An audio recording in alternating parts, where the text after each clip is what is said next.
Okay, so let's begin.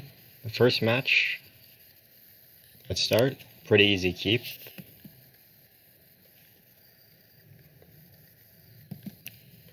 Okay, turn one. I have a few options, I suppose. Basically, I could, I guess, choose to play this innkeeper, but the reason I don't run it out is just because I can just play the mammoth on turn 3, so I could just freely save this for 4. I could get some attacks in. Fabled Passage tells me it's most likely my opponent's playing Rogues or the Mirror. Obviously, with open deck lists, you would know, but it's not open deck lists. So yeah, basically, obviously you get some damage in, but I felt like it's pretty good to just save this until turn 4. I have a good turn 4 play. I have enough lands. I have it, like, I already have a lot of land, so I felt like I could probably potentially cast both the Mammoth, especially if I draw a henge later on. Okay, second turn, not that hard. I could pass, but I don't want them to stomp their own ooze, though I guess that's kind of fringe. But even if they played like most creatures, I'd probably just want to kill their ooze. I mean, it's not like that fringe, because I'd probably want to do it before damage, and then they would just have the information. It's not like how I would do it on end step if I want to save 2 life, and I don't really want to stomp like something else, I believe, on average, because then it could just grow the ooze, and then it's a 3/3. Yeah, there's that. Because obviously they could play like Innkeeper, Shieldbreaker, or whatever, but I thought it would be best case to kill the ooze. But maybe if you have a different opinion, it could be right. That was just what I thought at the moment. So I play Mammoth. Not really that complicated turn. Unless you think it is, maybe it is. I don't know. Okay, so my opponent attacks. Here I have the option to block or not to block, and my opponent has 3 cards in hand. And I kind of have some good stuff going, because basically I have like some card advantage going for a few reasons. Because number one, I already stomped, so I used my Bone Crusher is a 2-for-1. I have a second Bone Crusher. I guess I would have to stomp the Brushfire to get that 2-for-1, but I have a second Bone Crusher loaded up. I have this Innkeeper ready to draw a card. I have a lot of gas going. I have a Shield Breaker for if they play Legendary Artifact. And I felt like I could actually block, because I wanted to absorb damage. I wanted, like, if they Embercleave me, that I don't die to it. Also, Brushfire is kind of a weaker play this turn. It's not that weak, but it kind of tells me, like, how do you say? Well, I guess they're playing attacking me, but it tells me it's the best play they had this turn. Though I guess there could be like weird fringe stuff, like they might have a Fire Prophecy, for example. Though if they had a Fire Prophecy, they're pretty likely to just cast it on my Mammoth, I believe. Though it's within the realm of possibility they didn't, because they don't believe I would block. But yeah, basically what I'm trying to say is they had access to 4 mana this turn, and there's not that many other good plays they could make with 2 mana this turn, like maybe an ooze or so on, or obviously a Fire Prophecy like I mentioned. Anyway, so yeah, basically since I had a bunch of card advantage going, and I had this Innkeeper in the bag, I felt like I wanted to block to delay the game so I don't die to Embercleave. Maybe I used too many words to explain that. Also, because I have these mana lands, like I can hit land drops if I draw spells, and I can hold these as lands if I were to flood. So I just have a lot of stuff going and kind of just up cards. Okay, I draw a Crone Ward. This is a pretty complicated turn. Okay, so they could have a Stomp Up, maybe. Maybe they would rather. I think it's pretty reasonable that they would have a Stomp Up. It was in the realm of possibility. They could have a Wilt Up too. That's within the realm of possibility. Though I guess people don't main deck that many, but so I'm not sure exactly what the percent would be. Maybe below 20 or something. Though the fact that Brushfire was their best play and there's 3 cards in hand means that like it's more likely than in a vacuum. Anyway, if that makes sense. And so let me see here. So yeah, I have quite a few options this turn. I could basically cast Innkeeper plus Bone Crusher, or I could play Crone War, or I could play Kazandu Mammoth. I could also choose to play either tap land. I can choose to pay 3 life. lot of options.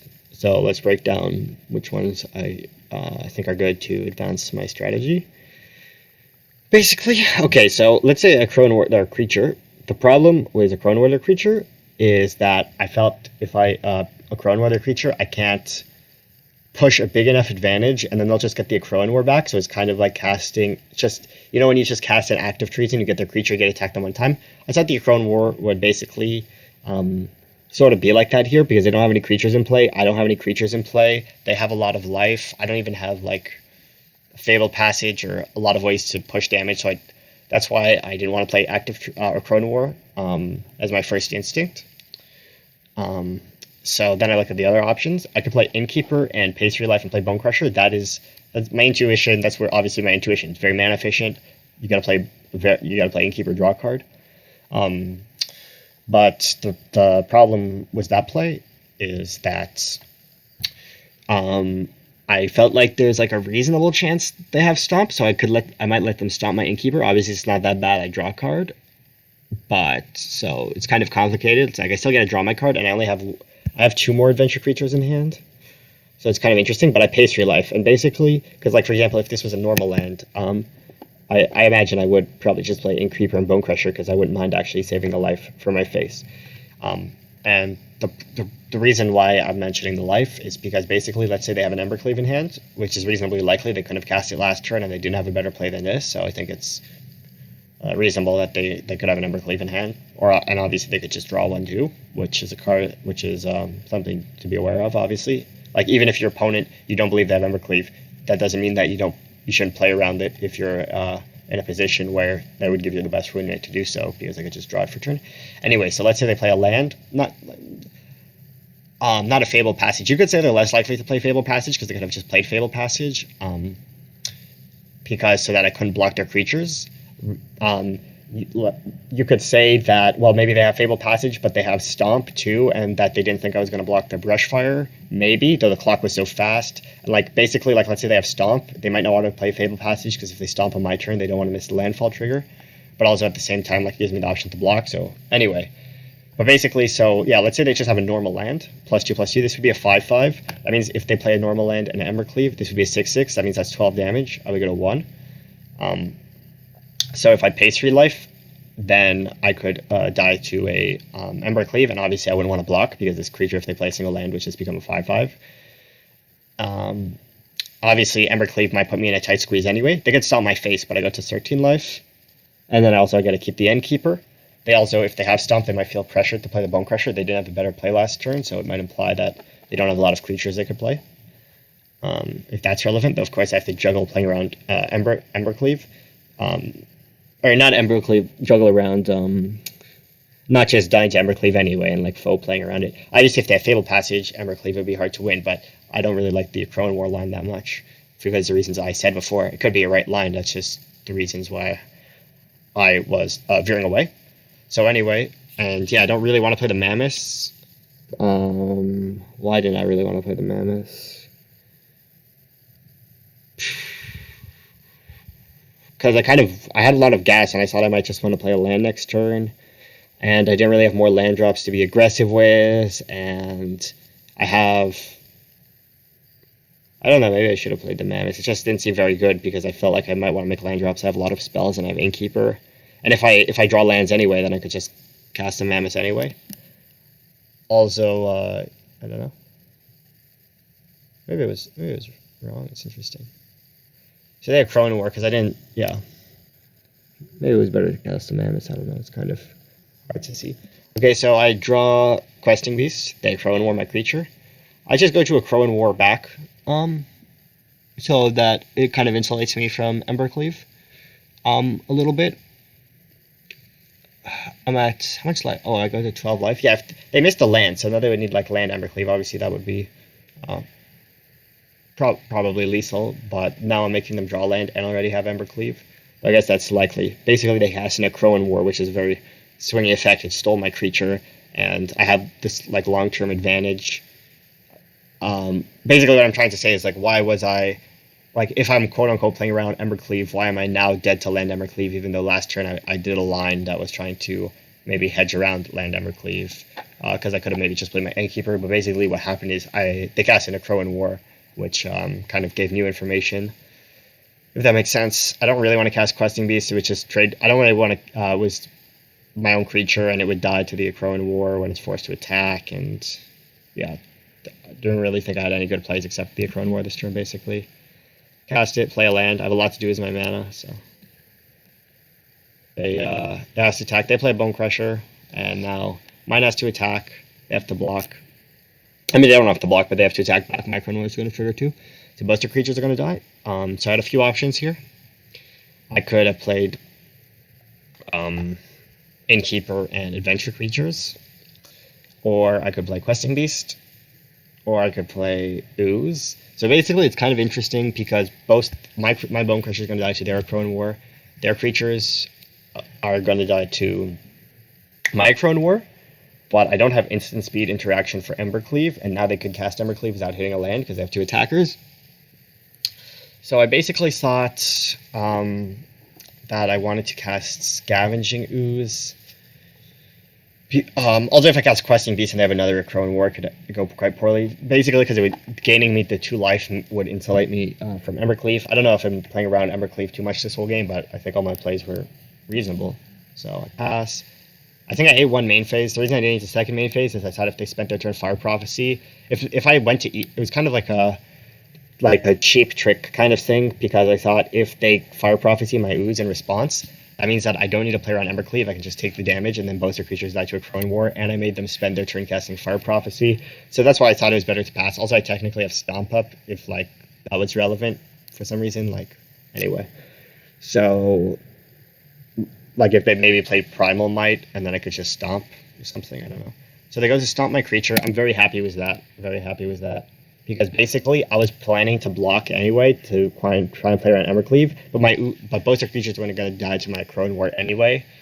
So I was basically not chump blocking, but kind of chump blocking just for life, like losing a card just for life. They go for Devil Stomp. That's interesting. Okay, so now their creatures die. I go to 7 life. I drew Lovestruck Beast, pretty good. So I decided to just use all my mana, play Innkeeper, play Lovestruck, and play Heart's Desire. I don't really want to cast Questing Beast because it's not that good against Crow in War. It also has haste anyway. I also kind of want to draw cards, so I have more options for my following turns, and so on and so forth. So yeah. Go to Shield Breaker, pass the turn. You go for a Bone Crusher. What happens? It passes back to me. So what do I do here? I think I just hard casted a Bone Crusher because I kind of wanted to just start drawing cards while I had Innkeeper in play. And I didn't think playing Questing Beast would really do too much. It's not even mana efficient on top of all the other things. I could have attacked first and then tried to stomp that post-combat, but I thought that wasn't something I was... I didn't really want to attack with these creatures, basically, because I kind of wanted to block with this, you'll see, because I wanted, if they play land, I could Embercleave, block with Bone Crusher and Human, so that I don't die to Embercleave. I could have maybe blocked with the Shield Breaker, so that I have more 1/1s for my Lovestruck Beast, but I guess I had 2 more 1/1s in my hand. They play Vivian, and now they're dead. By the way, you might notice my clock is really low. I was playing a Legacy match before the challenge started, and it ended up being a Snow Mirror, and yeah, so that's kind of what happens. Most people probably don't play Snow, but the Snow Mirror is very grindy, so it comes down to clock a lot, and stuff like that. So it's hard. So I was mostly focusing on the Snow Mirror. Okay. That's why I have the chat disabled. My opponent actually got pretty salty that I was playing slow. Okay, so this hand, I guess I should talk about sideboarding first. Let me just go to my list so I can show how I sideboarded, because this was last night, I remember. Okay, yeah, this was the list. I was just checking, making sure. Just putting the right display mode, so that I can do this easily, so I can drag around the cards. So what I did, this is Autumn's list, by the way. I guess I said in the video, and if you read Autumn's SCG article, there is a sideboard guide there, so you can see how Autumn sideboards, for example. I sideboard a little bit differently, even though it's the same list, just because of I have, I think, different game plans, or maybe I understand the deck some different ways. So I just go with what I know, since that's what I know. Um, so I side out. This is what I was siding out on the draw, and I side in Soul Seer, Fire Prophecy, and a Crown War. 1 second. Oh, and Wilt, yeah. So everything's on the escape creatures, basically. It's part of the reason I actually added this card Vivian. For people who remember Autumn's list, I had 2 Vivian, 1 Garruk. It's actually the exact same sideboard, except I have a Vivian over Garruk, and part of the reason is I thought I wanted in the mirror.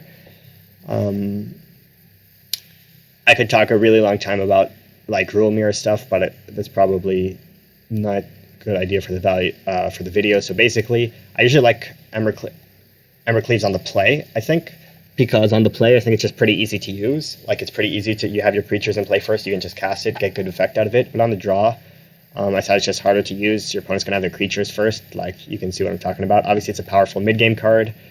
If like Embercleave might be a weird card, so if you think of it as like Glorybringer or Hazoret, kind of a mix of Glorybringer and Hazoret, that's what I mean when I say it's kind of a good mid-game card. As in, it's like powerful, it's kind of hard to interact with, it's kind of can make it hard for your opponent to block, it can deal a lot of damage, but it's kind of slow maybe. On the draw, usually on the play, I don't have Fire Prophecy in. I know a lot of people do. I was talking to Tangrams, and he said he likes Fire Prophecy on the play, even because he thinks it's just good to spend 2 mana to remove a creature at any point in the game. Or not at any point, but like he thinks it's just good to spend 2 mana to remove a creature. It kills a lot of creatures. Kazandu, maybe a Bone Crusher, maybe an Innkeeper, maybe an Ooze at various points in the game. And yeah, so he just liked it, but I was mostly preferring Embercleave if I was on the play, because I thought, well, I'm not going to go too deep on Gruul mirrors, but I just thought like it would make it so I could better take advantage of the fact that I'm on the play. And yeah, but I sided this on the draw because I think it's pretty easy to cast it turn 2 on the draw. So that's just how I sideboarded. Feel free to sideboard however you want, but that was just the logic for how I was boarding this way. So let's get to the game. So yeah, this hand's a pretty clear keep to me. I guess not too much to discuss. If somebody wants to mulligan in the chat, feel free to say. I kind of have an option on turn 1 if I want to play Heart's Desire or not.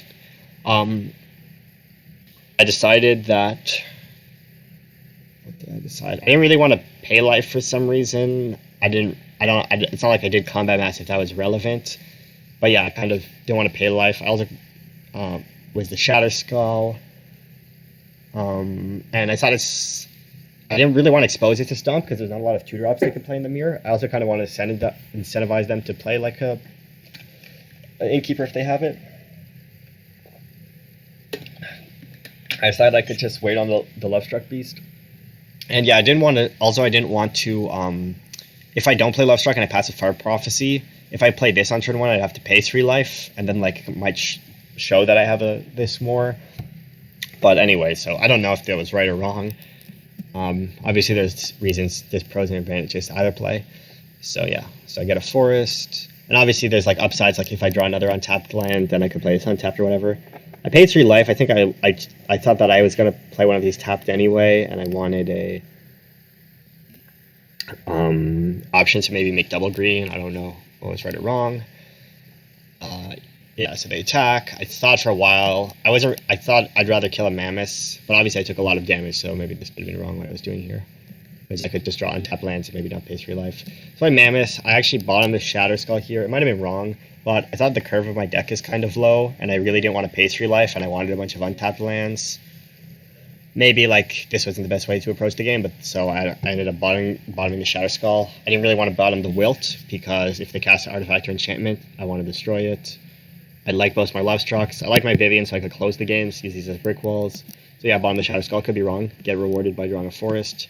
Draw another Forest, so I might get punished for playing Shatter Skull over the Ragtown. But of course, there's pros and cons for every play. Just play the Lovestruck, not really that hard, complicated play. Then I do this, they stomp it, or Fire Prophecy it, sorry. I play Lovestruck again, and I pass. Here's kind of option. They play Fabled Passage and attack. So if I don't block, and they play Embercleave, I would go to 1 life, and I could die to a Stomp. Which maybe you could say it's unlikely because they got Fire Prophecy, but they got a bunch of draw steps. It would mostly put me at 1 life, which could make me dead to like random stuff. And again, they've drawn a few cards since then, and I don't really have life gain that easily available, though she can fetch an Ooze at some point, but it would take a few turns. So I decided, I think, to block, but it could have been wrong, because maybe it's not the best way to approach Embercleave. It also forces my opponent to have Embercleave and to cast it. I obviously could have not played Lovestruck to hold up Wilt, but then they just play creatures. It's like pretty bad, because I don't really want to cycle this, because if they ever play an artifact enchantment, I want to hit it. Also, like, if they needed exactly Fabled Passage, because most lands wouldn't be as wouldn't be able to eat my Lovestruck. Here I kind of have a tough turn, because I can either play Vivian or basically Wilt Embercleave. So if I play Vivian and I make a 3/3, I would have 8 power. If they play one land, it would be a 4/4, so they would basically get to eat both of my creatures. And if they like Crow and War, Soulseer, my Lovestruck, Beast, then they could like still kill my Vivian. I just thought like it's probably the Embercleave being in play is giving them a lot of value. They could also have stuff like another Fabled Passage or whatever. So I mean, I guess if they had Soulseer, they might have played Overfire Prophecy that turn anyway, but obviously they had a lot of draws, so they could draw it since then. Or like they could Shatter Skull the token, and then like, yeah. I guess this is kind of a complicated turn, but anyway, I can't talk about it too long. I decided mostly that I thought the Embercleave would do a lot of value for them. But yeah, the attack, I actually wilted here. I wouldn't say they're locked into attacking, they could have chosen not to attack too. But I didn't pass because I thought they would attack and I would block. It was mostly so that they couldn't get value out of Embercleave. They have a Vivian, which is a little bit punishing that I don't play my Vivian. Play my Vivian, plus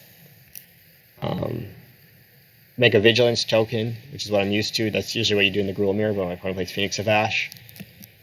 Which I would not think most people would side it in. It's pretty fringe. Usually the reason Vigilance plays around a Crow and War, and also obviously Vigilance is a good ability in a creature mirror. So I kind of have some interesting blocks. I can again choose if I want to die to Stomp or not, because they attack with this Innkeeper, so I could like block the Innkeeper and then like block the Questing Beast and take 5, go to 1.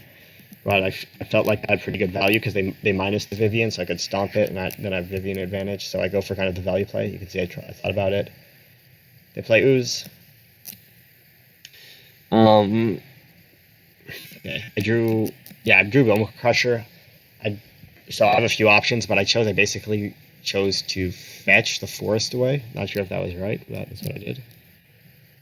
I guess I should talk about why it would be right or not right. Sorry, I got kind of overwhelmed from the first few turns. Okay, so I have a few options. So basically, I could minus Vivian to get Scavenging Ooze. Let me count my mana real quick. So I have 1, 2, 3, 7. I have access to 7 mana this turn. So if I minus the Vivian, I get Scavenging Ooze. I could play Stomp, play Bone Crusher. Yeah, that was my plan. I think was to get Ooze to gain life. Oh no, it was to make a reach. Well, I guess it would depend what I reveal. Anyway, so yeah, I choose to stomp their Vivian. Obviously, I could stomp other creature, but I find Vivian the most threatening. I'm not really dead on board, and so on. But I fetch first. I should hit the Ooze quite good. So I stomp that. I choose to make a reach blocker because it blocks that quite nicely. I decide to play the Ooze and just grow it a bunch of times. Because that bit lets me gain life, and it means that their Ooze could only have been a 4/4 here, so they can't really attack with their Ooze. Whereas if I like play Bone Crusher, they could make a giant Ooze with all their green mana. That was kind of my logic. So yeah, they eat, but see they can only make it a 4/4. They play Xanadu Mammoth and pass. And now I'm in obviously a really good spot. Obviously I could die to Bone Embercleave or whatever if I get careless, or something, and they have an Innkeeper, so they could make something happen. But yeah, so I guess what happens? Oh yeah, I basically had 2 minutes on the clock, so I was thinking very quickly, what's the fastest way that I can put myself in a position to win? And I thought I wanted to minus the Vivian, get an Innkeeper, so I could start drawing a bunch of cards, so that I could, with a bunch of cards, just make it so I can easily have a position that I can win from, like by drawing a Crow in War, or I might not have enough time for Great Henge, but I thought that minusing to get Innkeeper would basically let me put myself in the best position to win within 2 minutes. But I guess that's not really interesting. It's like, what's the best play overall? And I guess that might not be the best play overall to get an Innkeeper because it just gives me less power and toughness. But it could turn the corner more quickly. Because I'm going to I have floating net, like this. I haven't spent this mana yet. I was just tapping it, so I can So -2. Get that. Draw a card. I have a mana up to activate Ooze. Because like you could ask questions how do I maybe put myself in a better spot versus Embercleave. But yeah, now the game's basically over. I have decisions, but it's like kind of where it's like maybe not as interesting. So I guess I'll just end this video here. But I guess I could play it out. It's kind of exciting because I have 1 minute on the clock. Obviously I have decisions, but what I'm trying to say, it's like when you're just like looping with KCI, you could explain your KCI loops, but I don't know if people are really interested in that. So yeah, basically it gets kind of exciting in the last minute here because as you can see my clock's ticking. I'm trying to play fast, not really saying too much, just play as fast as I can. But basically I passed them and I see at some point my top card was Shatter Skull. Yeah, here. So when I passed, I knew I had Shatter Skull. No, yeah, it was in my hand. And I was thinking like, can I cast it quickly enough? And I was trying to see like if I attack all this, it makes sense. But I had to think extremely quickly, so it was kind of hard to do. And I was trying to see the side of the creature. I decided that I think it was right to cast Shatter Skull because I thought I could cast it quickly enough, but obviously Shatter Skull is kind of complicated to cast. As you can see, it took me like 10 seconds. I started turn at. Let's see how much I started the turn with. Started the turn was like, it looks like 17 seconds, but that might have been 5 seconds from doing stuff. It could have been wrong to cast a Henge, but anyway, I get it in. I don't play a land because it would ask you to pay 3 life, and I thought I would have a better chance to do a second attack. Also, they could just block my landfall creatures. I click select all. You can see the clock. This is just the way Moto presents it. I attack all, and yeah. So yeah, there I won. Kind of a tight game. That was round 1.